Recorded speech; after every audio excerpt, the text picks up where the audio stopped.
I'm gonna make him an offer he can't refuse. Ajde, probajte, ne gi slušajte emisijite na Milenko Nedeljkovski na Radio Slobodna Makedonija. Go ahead. Make my day.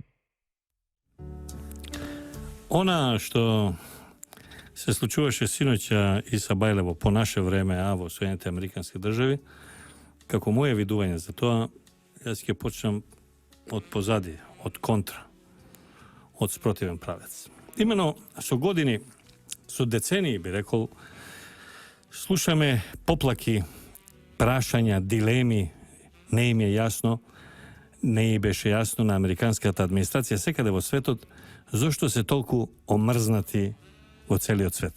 Zašto državite, narodite, lugeto gi mrazat do nivo da nekoj igi linčuvat, ubivat, kidnapirat i tako natamo. So godini se prašuva to. Pa može bi, da kažeme, to je ovaka intenzivno od posle Reagan navamo, znači 30 godini. Može bi i poveće. Sve to beše to, a zašto ne mrazite nas Amerikancite?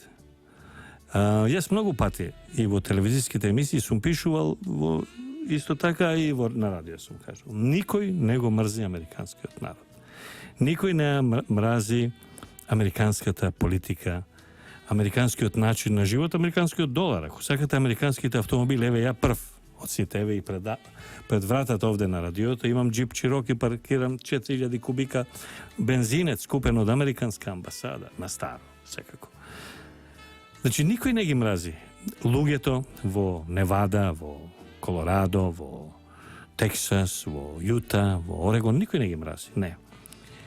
Svetot go mrazeše, i sve što go mrazi, delot na ona što se veli oficijalna amerikanska politika kon celi od svet. Go mrazi načinot na koji postapува State Departmentot, na koji postapува председателот на државата, на koji postapува najrazličite sekretari, podsekretari i zamenici na zamenicite, na koji postapува Pentagon.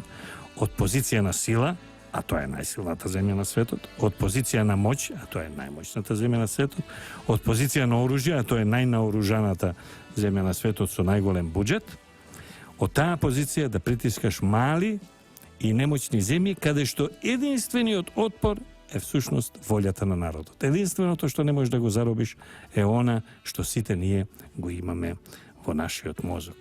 Америка секогаш била убава земја. Америка секогаш била земја на соништа.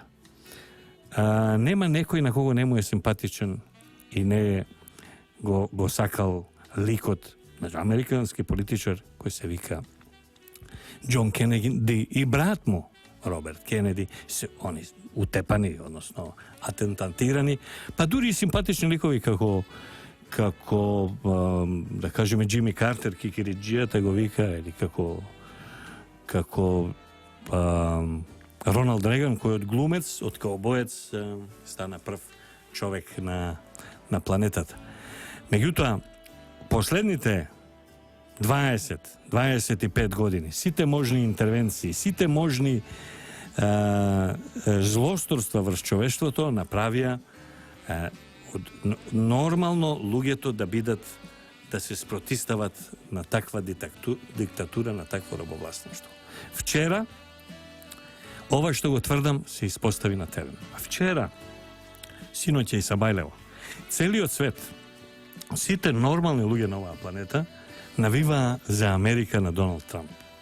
Навиваа за слободарска Америка, навиваа за Америка која не е под протекторатот на Џорџ Сорос, за Америка која не е платена од парите на фармацевската и индустријата и воената индустрија, навиваа за Америка која не соработува и не ги плаќа и не ги формира исламските терористички организации кои обезглавуваат луѓе низ целиот свет.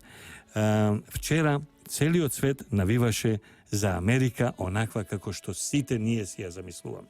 Сите ние, јас пред сите. Ние сме растеле со американската култура, со американската поп култура. Од музика, од Ред Пек, од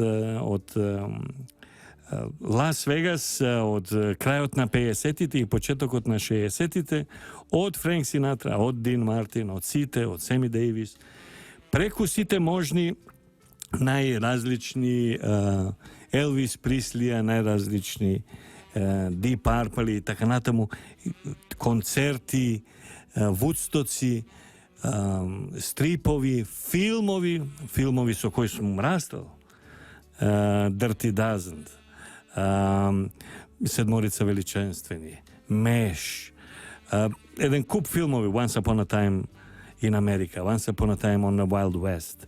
Znači, filmovi, Dobar grad loš. Сега можем да... Значи, растени сме со таа култура, ние сакаме таа култура и ние го сакаме американскиот народ, бидејќи американскиот народ е тазе, млад народ. Ние можеме да му понудиме него да знае како да живее, меѓутоа народ кој е составен од сите народи од светот. И не можеш да мразиш такви луѓе. Можеш да го мразиш естаблишментот што го има заробено сопствениот народ, естаблишментот во Вашингтон што го има заробено сопствениот народ во Соединените американски држави.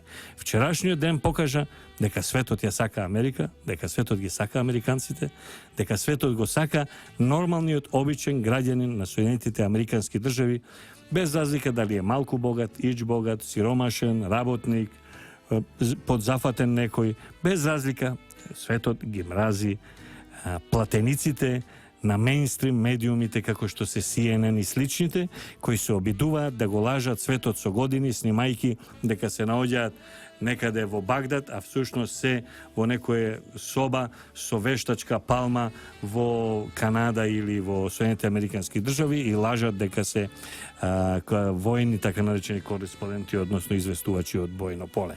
Тоа го мрази светот. Вчера тоа Соединените американски држави, односно граѓаните, храбрите граѓани на таа држава, го одбија, кажа, не сме ние ова, ние сме нормални граѓани како сите нормални граѓани на оваа планета и ги одбиваме таа криминална клика собрана околу врвот на републиканците, а организирана од семејството Клинтонови. Затоа победата на Доналд Трамп, на еден апсолутно контраверзен лик, милиардер кој тежи над 4 милиарди долари, меѓутоа човек кој со таква тежина се обрати до обичниот граѓанин, до работникот, до земјоделецот, до невработениот, до средната класа и до жените. И сите тие го прифатија и вчера го изгласа. Ваква убедлива победа нешто никој не очекуваше, него одамна немаме видено, бидејќи беше прогнозирана спротивно убедлива победа на Хилари Клинтон. Вчера Америка се врати во зоната на која Миленко Неделковски лично си ја сакал од секогаш и ја обожавал. Таа Америка е Америка во која јас сум бил заљубен и која ден денеска ја почитувам преку тоа што задоволствата кои сметам дека се вака дневни задоволства, важни за секој човек, како што е возење автомобил кој е автоматик, или имање каубојска чизма, или слушање Френк Синатра, или било што од таа култура, гледање филм, стари добри филмови кои ги обожавам. Значи, таа верба во Соединените американски држави рано сабајле денеска со убедливата победа на Доналд Трамп е вратена не само кај мене, не само кај Миленко Неделковски, кај авторот на оваа емисија, туку и во целиот свет. I'm gonna make him an offer he can't refuse. Ајде, пробајте, не ги слушајте емисиите на Миленко Неделковски на Радио Слободна Македонија. Go ahead. Make my day.